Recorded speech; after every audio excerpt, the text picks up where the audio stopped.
land, particularly for agriculture. Kambi matedho teko stima mar Kengen koni yo makende maduoko chien nengo mar teko stima e pachoka en bedo kod chenro mopogore machuogo teko stima kaachiel kod duoko chien garama mitiyo godo e thedho teko stima e thurka. Kanoloso gi jofwamb weche Mombasa, jatatiye kambino Midusa Peter Njenga okoni hiko muom mar higa mokalo Kengen nobedo kod medruok mar ohala kod kwan atamalo 48. Kata kamano okoni en ayanga ni kwan omuom magisebedo ka gitiyo godo e chuogo teko stima medo mana idho malo kaluwore gi ng'awruok mar ngima e pacho kae.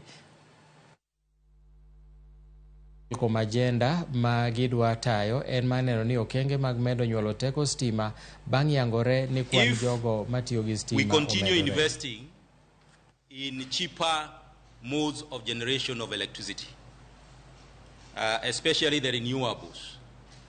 We have the geothermal, we have the hydro, we have the wind, and we have the solar. It means ultimately that as the cost of electricity to the off-taker reduces, then there is a great opportunity that the price of electricity to the consumers should also come down. Because as you are aware, the way the tariff is structured is that these costs are all recoverable. So if you reduce the cost of generation, then that is reflected to the ultimate consumer. In addition to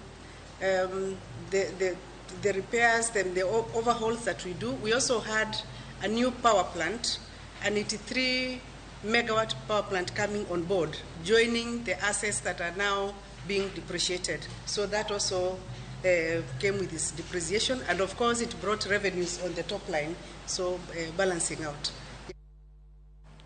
County